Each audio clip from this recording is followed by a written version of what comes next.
என் பேர் வினித்ரா. நான் இங்கே இன்ஸ்கல்ப்ட்க்கு 1 இயராக வந்துட்டு இருக்கேன். ஃபர்ஸ்ட் இங்கே வந்ததோடைய மோட்டிவ் வந்து வெயிட் லாஸ் தான். ஏற்கனவே இதுக்கு முன்னாடி வெயிட் லாஸ் வந்து கிராஷ் டயட்டில் சரியான ஒரு ட்ரெயினர் இல்லாமல் பண்ணனால ரொம்ப பாடி ரொம்ப லூஸ் ஸ்கின் அந்த மாதிரி இருந்தது.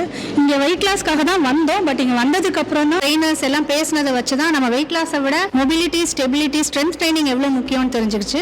ஒரு நாளுமே ஒரு 5% இம்ப்ரூவ்மெண்ட் இருந்துட்டே தான் இருக்கு. நிறைய பேருக்கு கீழே உட்கார்ந்து எந்திரிக்கிறது அப்படிங்கிறது நார்மல். ஆனால் எனக்கு வந்து என் லைஃப்லேயே நான் எந்திரிச்ச மாதிரி எனக்கு ஞாபகம் கிடையாது. இங்கே வந்து ஒரு 10 kgs லாஸ் பண்ணதுக்கு அப்புறம் என்னால் கீழே உட்கார்ந்தா டக்குன்னு எதையுமே பிடிக்காம எந்திரிக்க முடியுது. இப்போ இங்கே வந்ததுக்கு அப்புறம் அதெல்லாம் நார்மலா பண்ற மாதிரி இருக்கு. இப்போ இங்க வெயிட் லாஸை தாண்டி அடுத்து நம்ம புல் அப்ஸ் பண்ணணும், புஷ் அப் பண்ணணும். ஹேங்கிங் வந்து நல்லா பண்றேன். அது எல்லாமே ஒரு சின்ன சின்ன இம்ப்ரூவ்மெண்ட் தான். பட் ரொம்ப சாட்டிஸ்ஃபைடா இருக்கு இங்க வந்ததுக்கு. இப்போ நம்ம இருக்கிறது வந்து ரொம்ப சாட்டிஸ்ஃபைடா இருக்கு. பிரீத்திங் கண்ட்ரோல் நல்லா வந்துருச்சு. இப்போ 3 மாடி ஏறினா கூட முதல்ல ரொம்ப இளைக்கும். அது எல்லாமே நல்லா கண்ட்ரோல் வந்துருச்சு. ட்ரெயினர்ஸுமே ரொம்ப சப்போர்ட்டிவா இருப்பாங்க.